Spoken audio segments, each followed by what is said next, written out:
Hi friends, today I thought I'd do a review just really quickly of this new electric ball winder that I got. I was recently trying to wind the yarns for the Malabrigo knit along, which come in these hanks. They're gorgeous, of course, and it demonstrates the beautiful coloring of the yarn, but you do need to wind it into a usable ball form, of course. So I was looking for my hand crank version, and I realized somewhere it got lost and missed all the moving I was doing. So I thought if I was going to try to buy another ball winder to use with my Swift here, that I would just get a electric version to give it a shot and see how that goes. So I just wanted to demonstrate how that's working for me. I wound a couple of balls already, but I'll just wind another together here with you. I'll go through everything I like about it, everything that I wish was different about it. And this is the one that I got. I'll put a link in the description as well. So let me go ahead and put the hank onto the Swift and show you how to thread the machine.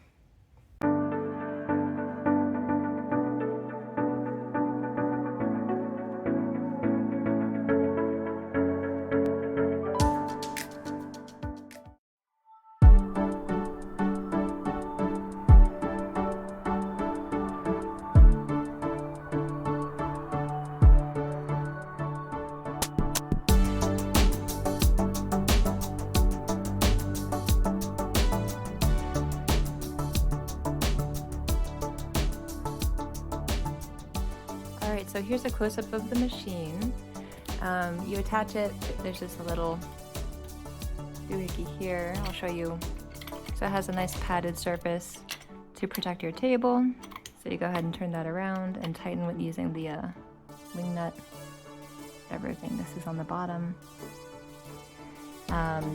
There's some assembly required, but it's super straightforward and outlined in this diagramming here. So you just have to attach some pieces.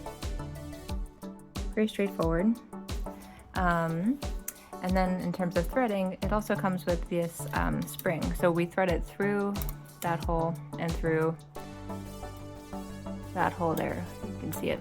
And then these pop back down. I will say these do get caught a little bit, like that. You need to finagle them sometimes. So it'll go up and around through and then connect up to here. And then this plugs into some power source, and this is the switch. So, and that's how that works. Let me go ahead and thread it together with you. Okay, so we're gonna take our piece of yarn from the Swift, go this hole, pull this out, and thread this up there, over here, and then also through this top one. It can be a little bit tricky to thread them through. I do wish there was something to help with that, but that's that one in through there, and then wind it around a couple times. I will say, even though the instructions say that it should come with the top slit, mine did not. So you'll notice my husband used a Dremel and made me a little slot for the yarn to go through for the center pole. So I will note that was something I was a little bit disappointed to see was missing on mine. But go ahead and set this up. Go through there. And we're ready to start winding. Alright, I've set you back up there so you can watch more easily. So I'm going to start slowly and you can see how it goes. So I'm just going to start at the lowest setting.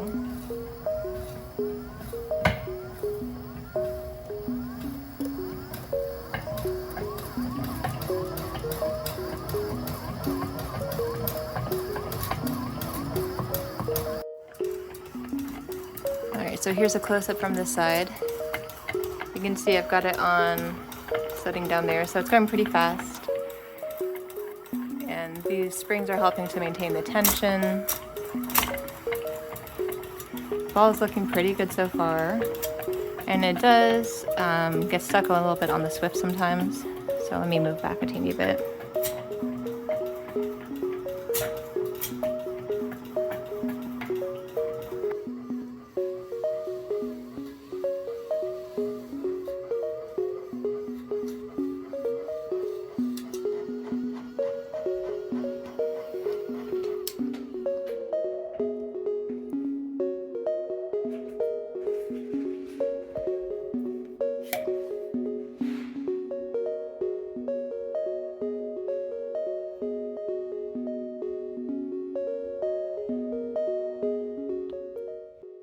Alright, so now that I've wound 4 balls of yarn using this winder, I would say I really like it.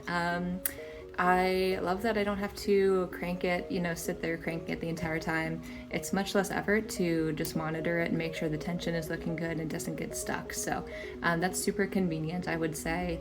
And the tension was also quite good with the springs. I was a little skeptical about the yarn getting stuck in there or some issue with the springs, but they actually did a really great job. I was very surprised and pleasantly, I thought that was a really clever touch.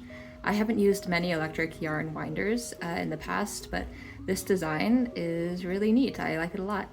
I would say the setup out of the box was pretty easy. It wasn't too difficult, and the instructions in the pamphlet, which I've got over here again, were pretty easy to follow. The on-off toggle is very easy to use to adjust the speed, and I love that it auto pauses if it catches a snag or has some issue. It's very gentle with the yarn. In terms of cons, let's see. It's a bit tricky to thread it through, especially with the springs, I will say. Maybe if you use the needle instead of just threading the yarn itself, it would be a little bit easier. And of course you do have to monitor it, of course there's that. I guess that's unexpected, it's not really a con. But yeah, I would say, the instructions, let's see, let me find it. Hold please. Right, so the instructions do say it's not suitable for highly elastic or smooth yarns, such as some acrylic and polyester ropes. And I will say, for some thinner yarns like this fingering alpaca, I probably would choose not to use that on this, just because, especially with the halo, I would worry about it clogging and getting caught more in the springs. So this is something I will probably still use the Swift but hand wind maybe instead, which isn't too big of a deal. This is still really good for the worsted weight. 100% wools or anything else, acrylics, that I might try to use on here. So that's nice. Oh, and yeah, the top slot part that was missing on mine, that was just really odd. I do think they were meant to have put it in there, but yeah, so having to make my own top slot for the center pole was a little bit annoying. But yeah, overall, I'm very happy with this winder, and I'm gonna continue to use it and keep it and see how it does for all my other yarns that I'm going to be buying, especially at these yarn festivals this year. So I'll put a link in the description and you can check it out for yourself. Let me know how it goes if you do, or if you have any suggestions for other electric yarn winders. I really appreciate it. Have a great day.